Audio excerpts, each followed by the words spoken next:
এত যে cigarette cigarette করতেছো, কি আছে সিগারেটের মধ্যে যে আমার মধ্যে নাই? পিনিক। মুন্না ফাজলামি করবা না, আমি কিন্তু সিরিয়াস। তুমি আজকে ফাইনাল ডিসিশন নিবা, তোমার লাইফে সিগারেট থাকবে নাকি আমি থাকবো? বলো কে থাকবে? সিগারেট। এত যে সিগারেট সিগারেট করতেছো, কি পাইছো এই সিগারেটের মধ্যে যা তুমি আমার মধ্যে পাও নাই? শান্তি। শান্তি মানে? সকালবেলা আমি যখন ঘুম থেকে উঠি, তারপর যখন ওয়াশরুমে যাই, এই সিগারেটটা নিয়ে যখন একটা টান দেই, ওয়াশরুমটা যখন রিল্যাক্সে ক্লিয়ার হয়, এর চেয়ে বড় শান্তি দুনিয়াতে আছে? ও আচ্ছা, সিগারেট খেয়ে ওয়াশরুম করার পর তোমার শান্তি লাগে, আর আমার সাথে রিলেশনে থাকে তোমার কোনো শান্তিই লাগে না, তাই না? না, লাগে না। তুমি বলতে পারবা বর্তমানে যতগুলা রিলেশন হয়, বয়ফ্রেন্ড গার্লফ্রেন্ড রিলেশনে আসার পর একটুও শান্তি পায়? এটা কোনোদিন সম্ভব? তার মানে কি বুঝাইতে চাও? আমি তোমার লাইফে অশান্তি নিয়ে আসছি? এটা আবার বলার কি আছে? তুমি তো অশান্তি। মানে? তোমার সাথে রিলেশনে যাওয়ার পর থেকে বলতে পারবা একটা মুহূর্তে আমি শান্তি পাইছি? প্রতি মুহূর্তে অশান্তি, প্রতি মুহূর্তে আতঙ্ক। কলেজে একটা ভর্তি হয়েছো, পোলামায় এক লাখ, এত বুঝাইলাম মহিলা কলেজে ভর্তি হও, আমার কথা শুনছো? এখন আমার প্রতি মুহূর্তে আতঙ্কে থাকতে হয়। এত কষ্ট করে পড়াইলাম, কে না আবার ভাগ বসায় দেয়। কিন্তু ওর ব্যাপারটা দেখো, আমি যখন একা থাকি ওরে একা খাই, যখন আমার বন্ধু বান্ধব সাথে থাকে ওরে নিয়ে ভাগযোগ করে খাই। কিন্তু তুমি তো ভাগযোগ করে খাওয়ার জিনিস না।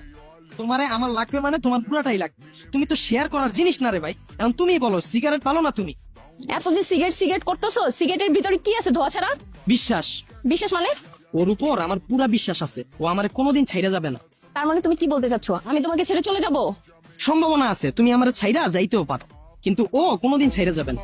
ইতিহাস সাক্ষী, যে একবারই সিগারেট ধরছে আর সিগারেট একবার যারা ধরছে, কেউ কোনোদিন মরার আগ পর্যন্ত ছাড়ে না। কিন্তু বর্তমানে রিলেশন গুলাতে কোনো বিশ্বাস নাই, কি কারে কখন ছাইরা যায় বলা মুশকিল। এই যে দেখো আমাদের বিষয়টাই, 2 দিন পর পর আমাদের মধ্যে ঝগড়া হয়। তুমি আমার ব্লক মারো, আমি তোমার ব্লক মারি। কই, ওর সাথে তো আমার কোনো ঝগড়া হয় না, ও তো আমার ব্লক মারে না। তাহলে তুমি বলো, সিগারেট বেটার নাকি তুমি? 2 দিন পর পর যে আমাদের ঝগড়া হয়, কেন হয়? সাদিয়ার জন্যই তো হয়।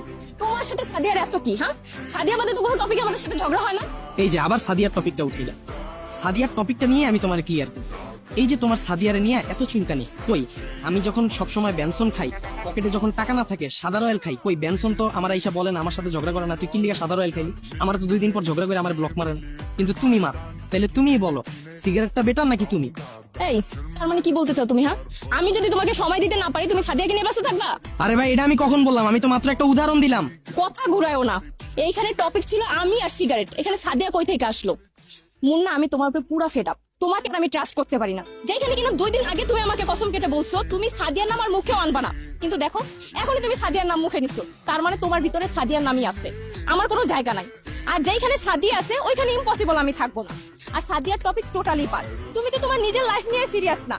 দেখো, তুমি সিগারেটের সাথে আমার তুলনা করতেছো, মানে তুমি কই আসো বুঝতেছো? যেখানে আমার ফ্যামিলিতে 2 দিন পর পরই বিয়ের প্রস্তাব আসে, আমি ক্যান্সেল করতেছি কত কিছু করে। আর তুমি? আমি জাস্ট আর পারতেছি না, আমি তোমার সাথে ব্রেকআপ করবো, বুঝছো? তুমি, তোমার সাথে আমার ব্রেকআপ।